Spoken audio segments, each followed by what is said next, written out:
Setiap saat, setiap waktu, setiap detik kita harus ingat kepada Allah Subhanahu wa taala, karena Allah lah yang menjadikan kita bisa seperti sekarang ini. Bismillahirrahmanirrahim. Assalamualaikum warahmatullahi wabarakatuh. Innal hamdalillah nahmaduhu wa nasta'inuhu wa nastaghfiruh wa na'udzu billahi min sururi anfusina wa min sayyiati a'malina may yahdihillahu fala mudhillalah wa may yudlil fala hadiyalah. Rabbi shrah li sadri wa yassir li amri wa hlul 'uqdatam min lisani yafqahu qawli. Amma ba'du. Jamaah apa namanya? Tamasa yang dirahmati Allah.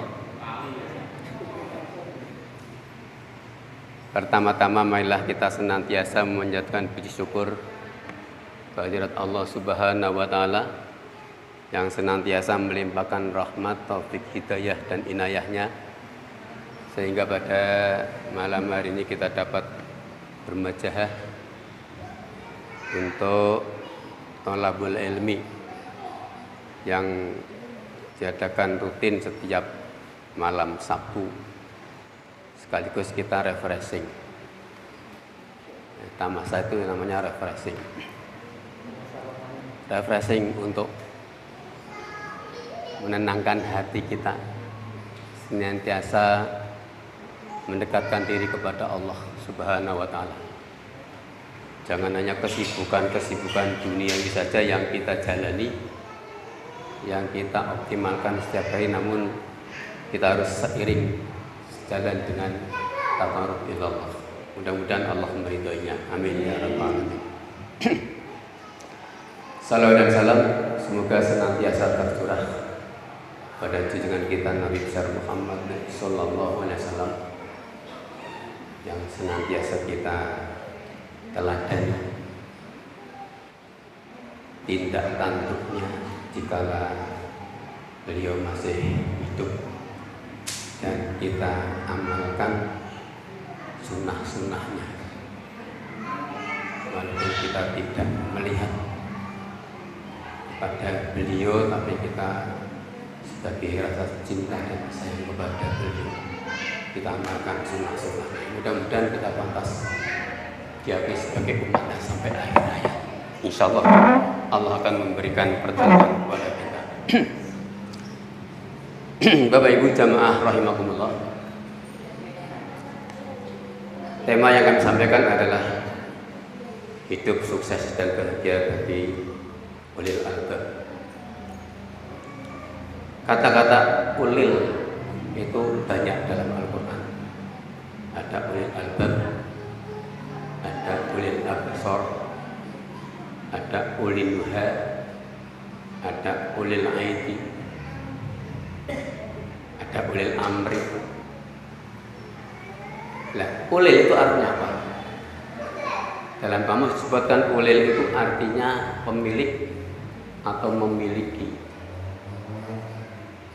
Kemudian albab berasal dari kata al-lubaba. Al-lub artinya inti. Jadi albab itu artinya inti dari segala kehidupan, inti dari segala sesuatu. Nah, kalau dihubungkan dengan manusia, maka artinya inti daripada manusia tidak lain adalah hati. Oleh karena itulah ada hadis yang menyebutkan di dalam jasad manusia itu ada segumpal daging, segumpal darah, di mana manakala segumpal darah itu baik, maka baiklah perilakunya. Tapi kalau segumpal daging yang ada dalam diri seorang itu jelek, maka jeleklah perbuatannya, jeleklah manusia. Nah, lub itu inti. daripada inti manusia yaitu hati, maka berangkat dari hati maka akan menuju pada akal, pada pemikiran. Maka secara garis besarnya ulil albab artinya orang-orang yang mempunyai akal. Dalam surat Ali Imran ayat 190 disebutkan a'udzubillahi minasyaitonirrajim. Bismillahirrahmanirrahim. Inna fi khalqis samawati wal ard wa ikhtilafil laili wan nahari la ayatil liulil albab. Inna sesungguhnya fi khalqis samawati wal ard, di dalam penciptaan langit dan bumi, wa ikhtilafil laili wan nahar, dan adanya pergantian siang dan malam, la ayatil liulil albab. Itu terdapat tanda-tanda kebesaran Allah Subhanahu wa ta'ala bagi orang-orang yang berakal. Namun walaupun semua manusia itu punya otak, tapi kalau otaknya tidak digunakan untuk berpikir, bisa disebut orang itu tidak punya akal. Artinya akal itu tidak digunakan untuk melihat tanda-tanda kebesaran Allah dengan penciptaan langit dan bumi yang kita injak setiap saat, yang kita lihat, yang kita nikmati setiap saat. Oleh karena itulah tidak semua orang bisa dikatakan ulil albab. Maka kalau ada orang hanya mendapat gelar profesor, mendapat gelar apa macam-macam gelarnya, itu sudah mengaku dirinya sebagai ulil albab, no, terlalu tergesa-gesa kalau orang pintar mengatakan ulil albab, karena belum tentu akal yang digunakan itu untuk memikirkan keberadaan alam semesta ini dan nikmat-nikmat yang diberikan oleh Allah kepada kita yang kita manfaatkan saat. Barangkali akal yang digunakan, yang dimiliki dengan kecerdasan dimiliki itu hanya untuk memikirkan keluarganya, untuk memikirkan duniawi, tapi tidak digunakan untuk melihat tanda-tanda kebesaran Allah. Akhirnya orang itu tidak bersyukur kepada apa yang diberikan oleh Allah kepada kita. Na'udzubillah min dzalik. Kalau akal yang digunakan untuk memikirkan duniawi tidak melihat tanda-tanda kebesaran Allah, mudah untuk melakukan kezaliman. Banyak pejabat-pejabat mereka pintar-pintar kabeh, tapi mereka menganiaya, mendolimi orang lain, menyengsarakan orang banyak. Karena apa? Karena tidak memikirkan bahwa yang ada di dunia ini adalah kebesaran Allah. Nah, saya bisa mengatakan demikian karena dalam ayat 191 disebutkan alladzina yadhkurunallaha qiyaman wa qu'udan wa ala junubihim wa yatafakkaruna fi khalqis samawati wal ard rabbana ma khalaqta hadza batila subhanaka faqina adzabannar. Orang-orang yang punya akal tadi adalah alladzina yadhkurunallah. Sudah akalnya, otaknya cerdas, cemerlang, brilian barangkali, jenius, bahkan super jenius, tapi ingat Allah. Mereka memikirkan dirinya sendiri dengan kejeniusan ini semata-mata kemurahan Allah Subhanahu wa ta'ala. Sehingga dengan ingat kepada Allah, walaupun dia cerdas, walaupun dia mudah cari uang barangkali, tapi tidak semena-mena dia mencari uang dari mana jalannya, karena memikirkan orang banyak. Ya. Setiap saat dia memikirkan tanda-tanda kekuasaan Allah, sehingga apa yang dinikmati selalu disyukuri, walaupun mungkin secara material dia nggak punya apa-apa, tapi luar biasa karena ingatnya kepada Allah tidak pernah berpisah dengan kecerdasannya. Lah kapan kita ingat kepada Allah? Kiaman. Ya, ini saya mengajak diri saya sendiri. Marilah kita ingat kepada Allah ketika kita berdiri. Wa qu'udan. Ya. Ketika kita duduk. Wa ala junubihim yatafakkarun. Dan ketika berbaring. Jadi kita ingat Allah dengan qiyaman wa qu'udan wa ala junubihim, artinya setiap saat, setiap waktu, setiap detik kita harus ingat kepada Allah Subhanahu wa taala, karena Allah lah yang menjadikan kita bisa seperti sekarang ini. Tapi kalau orang-orang sekuleris, orang-orang di luar sana yang memisahkan antara urusan dunia dengan urusan agama, dia mungkin bisa mengakui bahwa kemampuan yang mereka miliki bukan atas dasar kekuasaan Allah dan kebesaran Allah, tapi atas dasar prestasi yang dia miliki. Maka bagi kita seorang muslim, kita harus jauhkan dari sifat-sifat seperti itu. Kita yakin setiap saat, karena kita punya hati, punya akal sehat, maka kita harus memikirkan bahwa apa yang kita miliki, apa yang kita mampu adalah semata-mata adalah kebesaran Allah Subhanahu wa taala. Hadirin rahimakumullah. Kemudian setelah kita ingat kepada Allah setiap saat, masih dituntut wa yatafakkaruna fi khalqis samawati wal ard. Kita memikirkan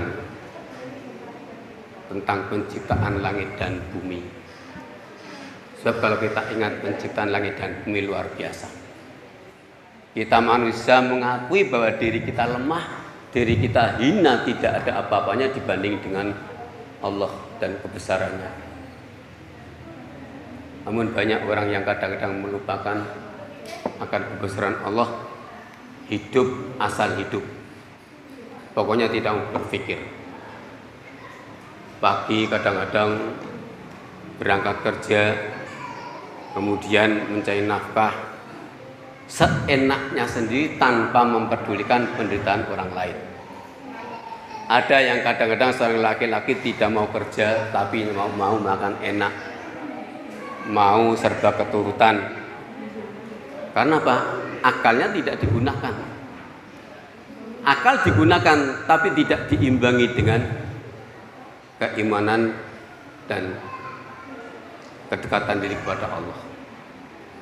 Maka wa yatafakkaruna fi khalqis samawati wal ard, setiap saat kita perlu memikirkan tanda-tanda kuasa Allah. Jadi jangan lupa yang kita pikirkan adalah sesuai dengan hadis Rasulullah, tafakkaru fi khalqillah. Pikirkanlah wahai hamba, wahai umatku tentang makhluk Allah.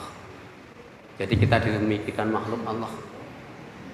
Wala tafakkaru fi dzatillah, dan jangan memikirkan zat Allah. Bahaya. So kalau kita mau memikirkan zat Allah itu tidak mampu. Manusia tidak mempunyai kemampuan. Oleh karena itulah sebagai ulil albab kita dianjurkan untuk hidup selalu zikir dan berfikir. Zikir artinya kita ingat kepada Allah, karena hidup kita tidak lepas dari ridha Allah. Kita akan menemukan bahwa diri kita sebenarnya tidak punya kemampuan apa-apa, walaupun pandainya seperti apa, walaupun kayanya seperti apa, walaupun mungkin kuatnya seperti apa, jabatannya sendiri apa, dibanding dengan Allah tidak ada apa-apa. Maka dari itu, marilah kita pikirkan makhluk-makhluk Allah, dan kita pikirkan khususnya diri kita sendiri. Kita bisa seperti ini, itu merupakan kemurahan Allah yang maha besar. Ya. Kalau ingin meningkat diri kita lebih ini masih di tahun baru dan baru merayakan kemerdekaan, maka kita mempunyai organ tubuh yang sempurna ini sebagai upaya untuk mengingat Allah atas kebesarannya. Jangan sampai kalah dengan mereka-mereka yang organ tubuhnya tidak sempurna, Saya kadang-kadang merasa prihatin dan merasa malu.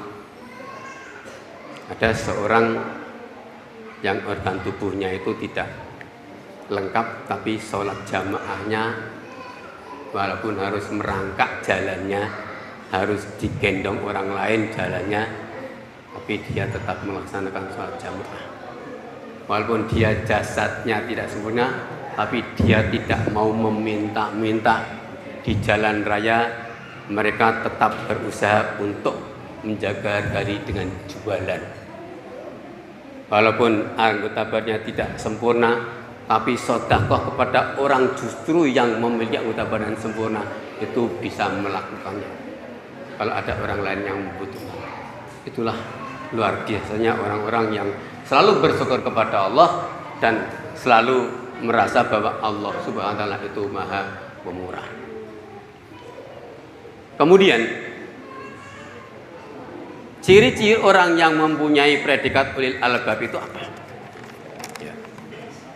Yang pertama, selalu ingat pada Allah. Apakah kita sudah mempunyai ciri-ciri seperti itu? Kadang banyak orang yang ingat pada Allah ketika sholat saja. Ada orang yang ingatnya kepada Allah ketika dikenakan musibah. Di saat dia bahagia, di saat dia kaya, di saat dia sehat, lupa ingat kepada Allah. Sehingga kadang-kadang memanfaatkan apa yang diberikan oleh Allah kepada dirinya itu tidak disyukuri. Bahkan digunakan tidak pada tempatnya. Untuk itulah kita harus selalu ingat kepada Allah dimanapun kita berada. Ingat kepada Allah itu dengan zikir, baik dengan ucapan maupun dengan ingat di dalam hati. Tapi kedua-duanya itu perlu dilakukan. Kalau hanya ingat dalam hati, kemudian tidak mau beramal, padahal kita memiliki kemampuan untuk beramal, maka itu namanya belum bersyukur. Sebaliknya, mau beramal tapi tidak pernah mendekatkan diri kepada Allah dengan sujud. Seperti saudara-saudara kita, amalnya luar biasa di masyarakat, baiknya luar biasa melebihi orang-orang lain, tapi sayangnya mereka itu kok non luar biasa. Kadang-kadang ada orang memuji, wah orang muslim itu kalah dengan dia, kalah dalam sosialnya, tapi kedekatannya diri kepada Allah dia tidak mempunyai nilai apa-apa. Itulah yang pertama, marilah untuk kita memiliki predikat ulil albab, walaupun memang harus berjuang, jangan hanya merasa cukup dengan seperti ini. Tapi yang namanya ulil albab itu harus mempunyai pemikiran, harus berusaha, lebih-lebih yang muda-muda itu. Alhamdulillah, ya, pemuda-pemuda di sini sudah membanggakan dengan kiprah dan upayanya untuk memikirkan kemajuan Islam. Itu yang pertama. Karena ingat kepada Allah itu merupakan kriteria atau ciri yang pertama bagi ulil albab, malah kita berusaha walaupun sudah tua. Kalau bagi yang muda, pelajar, mahasiswa, ya, kemudian yang lainnya yang masih pantas untuk belajar, itu sudah lumrah. Belajar, jangan mudah terpengaruh dengan hal-hal yang akan menjerumuskan, yang akan menghancurkan masa depannya. Dan bagi orang tua seperti kita pun perlu selalu berusaha untuk berpikir demi kemajuan kita ke depannya. Ya, saya yang sudah tua, ya mau tidak mau, ya ingin serba tahu tentang kemajuan zaman, kemudian tentang tuntunan syariat. Maka setiap ada waktu luang, saya berusaha untuk membuka buku yang pantas kita baca. Itu yang pertama. Yang kedua, ciri-ciri orang yang mempunyai predikat ulil albab, yaitu menghadirkan Allah Subhanahu wa taala di keseharian. Ingat kepada Allah, artinya zikir, kemudian menghadirkan. Ada orang yang kadang-kadang menghadirkan Allah itu ketika kita mendengar pengajian saja, wah pengajian. Kemudian ada nasihat, ceramah, baca Al-Quran. Padahal dimanapun kita berada diharapkan untuk bisa menghadirkan Allah. Allah mengiringi perilaku kita, mengiringi aktivitas kita setiap saat, sehingga akan menjadikan kendali bagi kita ketika kita akan melakukan hal-hal yang bertentangan dengan syariat. Kalau kita bisa seperti itu, saya yakin kita akan menjadi orang yang baik. Lebih-lebih ketika kita di pasar. Saya menyoroti pasar itu karena apa? Sejelek-jelek tempat adalah pasar. Kenapa pasar dikatakan sejelek-jelek tempat? Karena di sana banyak kecurangan-kecurangan. Penjual dan pembeli yang tidak bisa menjaga kejujuran, yang tidak bisa menjaga akhlak, yang tidak bisa menjaga emosi, yang tidak bisa menjaga keinginan, harapan, itu kadang-kadang mudah untuk berbuat yang jahat. Maka di pasarlah banyak orang-orang yang di dalam transaksi itu tidak melakukan kejujuran. Dan sebaik-baik tempat adalah masjid. Maka kalau kita sering pergi ke masjid, sering pergi ke musola, kumpulnya dengan orang-orang soleh, maka kita akan menjadi orang-orang yang baik. Kalau orang-orang yang baik kita selalu akrab dengannya, maka insya Allah kita selalu ingat kepada Allah. Menghadirkan Allah di hati kita setiap saat bisa dilakukan dengan di perjalanan. Sekarang seperti saya yang orang tua, Pak Joko, Pak Farhan barangkali, kalau naik kendaraan di jalan raya miris di pagi hari, pelajar-pelajar banyak yang naik kendaraan kadang-kadang sering melakukan pelanggaran-pelanggaran lalu lintas. Sudah minggir dipepet, kemudian sudah menengah, ya, kemudian diserodok dan sebagainya. Maka itu perlu kita menghadirkan Allah. Dengan cara apa? Dengan cara membaca sholawat di dalam hati, mohon keselamatan kepada Allah, membaca kalimat-kalimat thayyibah. Kalau kita membaca kalimat-kalimat thayyibah dalam perjalanan, insya Allah kalau disalib kita tidak emosi. Kalau kita pelan, Allah ya melindungi kita dari belakang dan dari kanan kiri itu, seakan-akan mereka mengimbangi kita dan melindungi kita juga pelan-pelan. Tapi kalau kita ingat kepada Allah dalam perjalanan, bisa jadi kita ngimbangi, disalib, wah dasarnya anak muda, ya harus dikejar ikut salib-saliban. Apalagi anak-anak SMP yang sekarang sudah banyak pakai kendaraan walaupun belum diizinkan, itu namanya mencuri-curi, itu kadang-kadang tidak pakai perhitungan. Ya, ibu-ibu barangkali ketika di rumah ingat kepada Allah bahwa menjaga anak-anak di rumah, kemudian melayani suami dengan menyiapkan makan, itu adalah kewajiban. Maka jangan sampai ketika mempersiapkan yang dibutuhkan di keluarga itu, ya, melakukan dengan seenaknya sendiri. Kadang-kadang apa? Kadang-kadang ibu-ibu muda sekarang itu tidak tahu kewajiban terhadap suami itu. Suaminya pulang masih rewesan keringat itu, belum menyediakan apa-apa. Padahal tuntutannya juga banyak. Nah, Bahkan karena apa? Karena tidak bisa masak dan sebagainya. Maunya hidup enak tapi tidak bisa ya berbuat banyak. Nah ini, maka kita ingat kepada Allah, baik ibu bapak itu selalu tahu hak dan kewajiban. Tahu hak dan kewajiban. Oleh karena itulah, mari kita selalu menghadirkan Allah dimanapun berada. Ya, ketika bekerja ingat kepada Allah. Allah ada pada diri kita. Ketika kita pulang kerja ada pada diri kita. Berangkat mau istirahatnya ingat pada Allah. Itulah ciri-ciri orang yang ulil albab. Kemudian yang ketiga, berpikir aktif.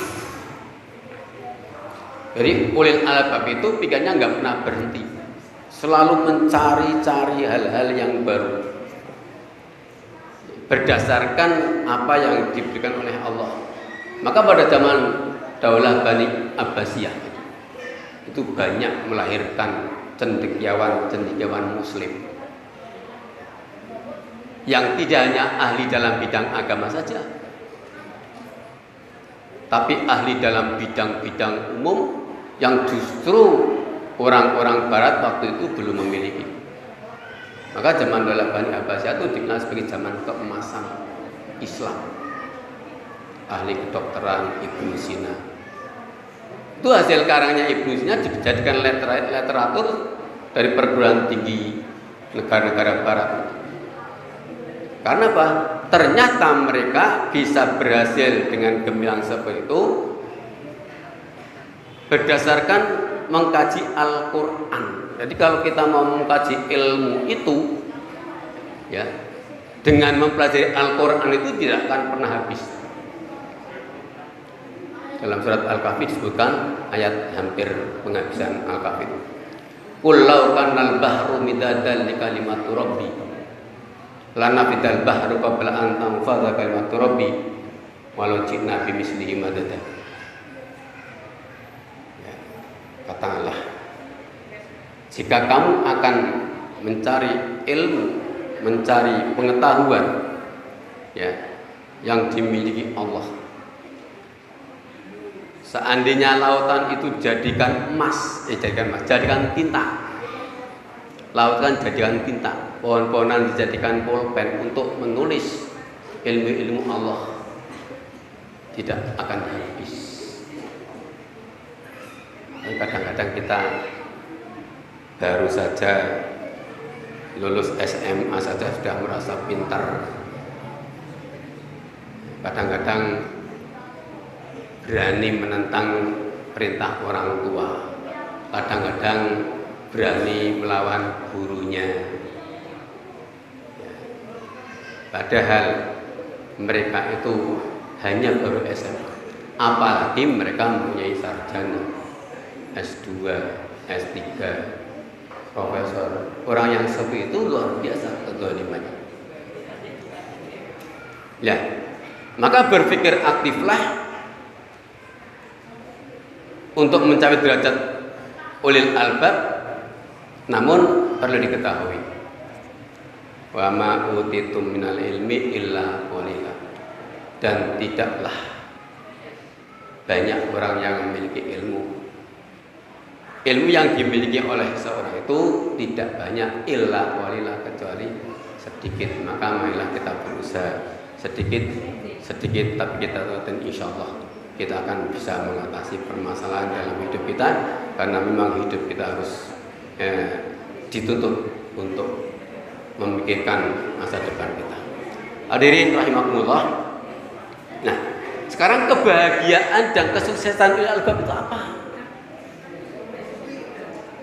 Karena temanya hidup sukses dan bahagia bagi ulil albab.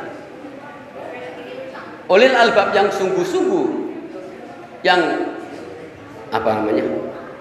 cerdasnya luar biasa, sering memikirkan tanda-tanda kebesaran Allah, sering memikirkan hal-hal yang belum diketahui orang, kemudian dengan hasil pemikirnya itu dimanfaatkan oleh orang lain, dengan kecerdasnya dimanfaatkan oleh orang lain, maka secara nggak langsung dia sukses. Ya, kesimpulan sederhana dari saya seperti itu. Para ulil albab yang mempunyai kecerdasan sehingga kecerdasannya itu dimanfaatkan oleh orang lain dan bisa membahagiakan orang lain dimanapun dia berada, orang itu sukses. Kemudian dengan kesuksesan yang disumbangkan untuk orang lain itu, dia menjadi bermanfaat. Karena bermanfaat bagi orang lain, dalam hadis disebutkan khairun nas anfa'uhum linnas itu, kalau orang bisa memberikan manfaat, ikut memberikan andil dalam kehidupan masyarakat sehingga dirinya menjadi orang yang bermanfaat, itu berarti bahagia. Walaupun mungkin secara lahiriahnya orang mengatakan dia itu serba kesulitan. Jadi ukuran bahagia itu bukan karena harta, bukan karena hidup mewah, tapi karena hatinya merasa tentram, hatinya merasa nyaman karena telah memberikan manfaat pada orang lain.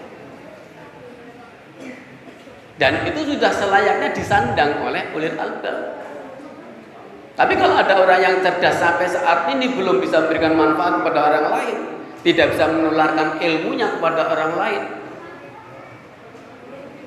jangan gegabah mengatakan ulil albab.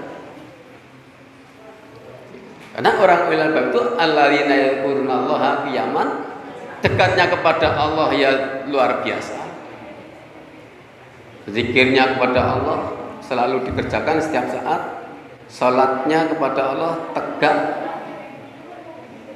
dalam setiap waktu tanpa mempedulikan orang lain. Sebab kadang-kadang ada orang sholat itu kalau ada orang lain, wah sholatnya khusyuk.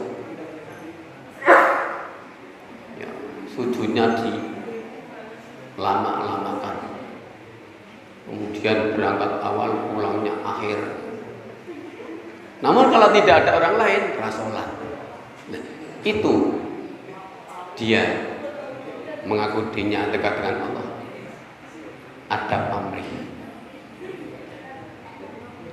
Sudah selayaknya, tadi saya katakan sudah selayaknya ulil albab itu merasa hidupnya menyandang kesuksesan dan bisa menyandang, pantas menyandang kebahagiaan kalau orang sudah bisa memberikan manfaat kepada orang lain.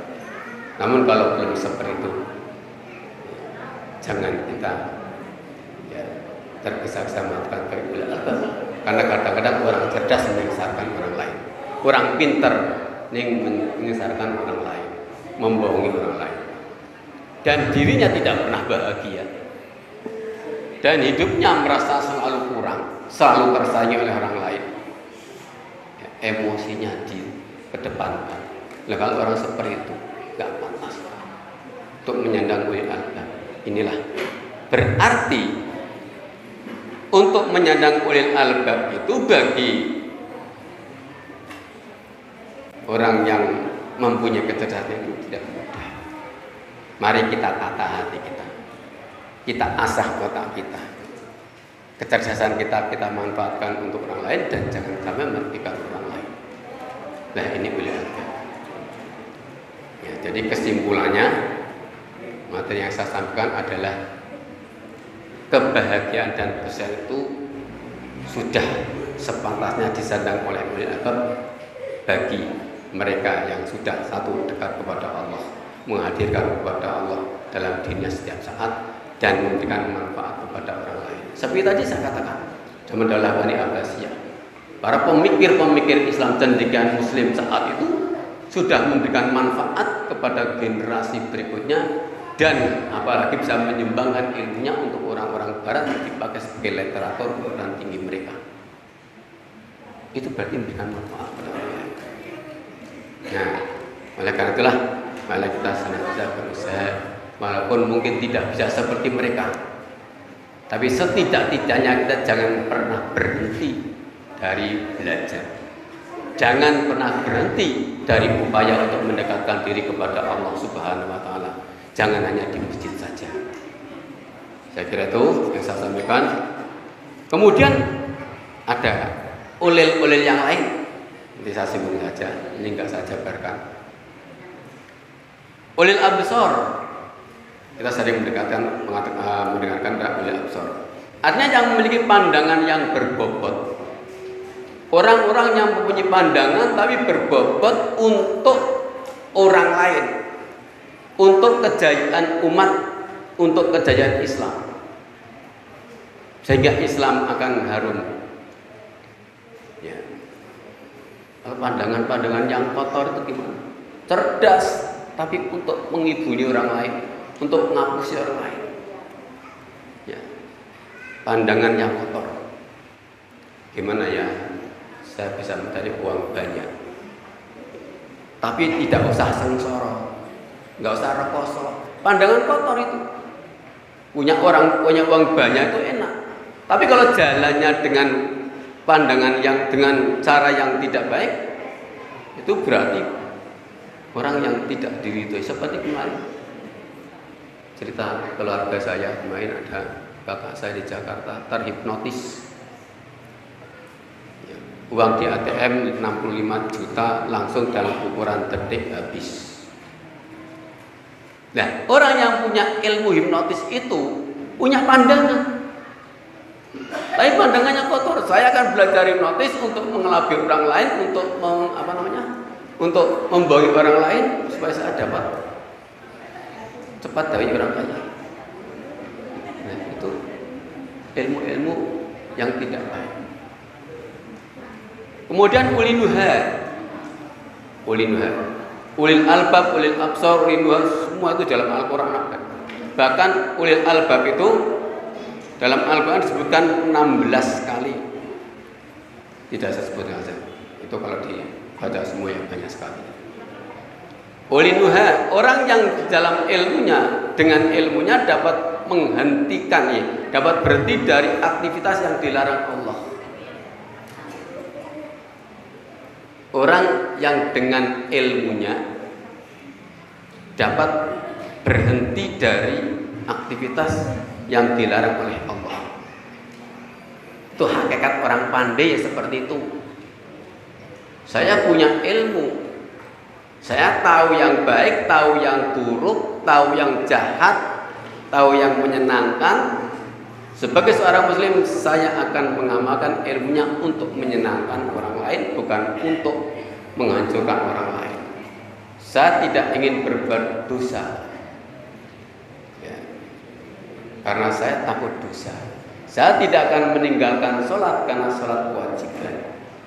Saya tidak akan berbohong karena bohong itu menghancurkan orang lain. Itu namanya orang yang ilmunya ada tapi diamalkan, tidak akan melakukan aktivitas yang dilarang oleh Allah. Kalau semua tadi yang akan merugikan orang lain adalah dilarang oleh Allah Subhanahu wa taala. Kemudian ulil amri itu sudah banyak yang tahu. Ya. Atiullah wa atiur rasul wa ulil amri minkum. Taatlah kepada Allah dan taatlah kepada Rasul. Ulil amri minkum, dan kepada pemerintah atau pemimpin di antara kamu. Jadi ulil amri itu adalah pemimpin-pemimpin. Sekarang ada pertanyaan, pemimpin-pemimpin yang bagaimana yang kita taati lain? Kita serba bingung. Kalau munculnya hadis itu barangkali hadis tak Al-Quran ya? Tak Haram mana? Tak Edi. Al-Quran tak hadis itu. Atiullah. Al-Quran ya? Kalau Al-Quran mengatakan atiullah wa atiur rasul wa ulil amri minkum, kita suruh taat kepada Allah. Itu sudah betul-betul harus, karena Allah yang memberikan kita hidup, yang memberikan kita segalanya. Wati'ur Rasul, dan Rasul adalah orang-orang yang memberikan contoh kepada kita untuk kita selamat. Wa ulil amri minkum, pada saat itu ulil amri yang betul-betul mewarisi kepemimpinan Rasulullah. Ya. Ulil amri para sahabat, khulafaur rasyidin kan masih mewarisi Rasulullah. Sebetulnya mereka ada yang tidak mau jadi pemimpin karena dipaksa oleh ya masyarakat saat itu, kan memang dia pantas. Sebelum jadi pemimpin kaya raya, setelah jadi pemimpin kekayaannya untuk mensejahterakan rakyat saat itu. Kejujurannya ya bisa dijanjikan, bisa dijamin, jujurannya luar biasa. Tapi ketika kita hidup di zaman sekarang ini, pemimpin-pemimpin kita seperti ini. Nah, ora taat kok dicekel. Taat yo piye lene. Maaf. Ya, hal-hal yang harus kita taati dalam hidup ini ya. Selama kita melihat itu baik, kita taati. Selama itu kita tidak baik dan mampu tidak mentaati, ya kita tinggalkan, tapi gak usah memprovokasi yang lain, kan begitu. Ya, kalau kita memprovokasi yang lain berarti kan membuat kerusakan di muka. Ya, saya kira itu apa yang saya sampaikan. Masih ada waktu. Nanti kalau ada pertanyaan dan saya tidak menjawab, ada Pak Bendi. Nah, ada Pak Jasmo. Ya, ada Pak Joko. Karena saya membacanya hanya sekilas dan ayat-ayatnya yang saya bacakan cuma 2 ayat tadi. Saya terinspirasi dengan ayat-ayat tadi, kita diperintahkan untuk memikirkan apa yang ada di dalam kehidupan ini dan jangan sampai memikirkan zat Allah. Memikirkan zat Allah itu bagaimana contohnya? Allah itu di mana? Allah seperti apa? Ya. Imam Malik pernah mengusir seseorang yang tanya Allah itu di mana dan diusir. Karena apa? Nggak mungkin sebagai manusia itu bisa mendapatkan dan menemukan zat Allah tanpa melalui ayat-ayat kauniyah. Memang diberitakan kita melihat kebesaran Allah dan melihat Allah itu dari ayat kauniyah. Ya. Sampai itu juga ayat kauniyah. Ayat kauniyah itu adalah Al-Quran, kemudian ayat-ayat kauniyahnya itu yang di sekitar kita ada itu. Itulah yang perlu kita pikirkan, termasuk diri kita juga perlu kita pikirkan. Hidup kita harus bagaimana, ya, keluarga kita harus bagaimana, itulah yang harus kita pikirkan demi mendapatkan kenyamanan dan bahagia dalam hidup. Itu yang saya sampaikan. Ya, kurang lebihnya saya maaf. Kalau memang masih ada waktu, ada pertanyaan monggo. Tapi jangan ngel-ngel. Pertanyaan yang biasa-biasa saja, yang kira-kira di sekitar sini ya ada yang bisa jawab. Kalau saya sendiri mungkin keterbatasannya. Monggo. Kalau nggak ada, alhamdulillahirabbil alamin, berarti sudah paham semua. Monggo Mas, Pak atau Mas? Waalaikumsalam warahmatullahi wabarakatuh.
Kita paling sering krusial tadi dalam hal satu sawal untuk Ramadan. Tapi anehnya kalau kemudian kita mengkaji ulang setiap kali 10 Muharram Hijriah, kalau Hijriah pasti barengan. Nah, yang bertanya kemudian, kalau kita mengedukasi kembali untuk kemudian menyamakan dengan bukan ulang penanggalan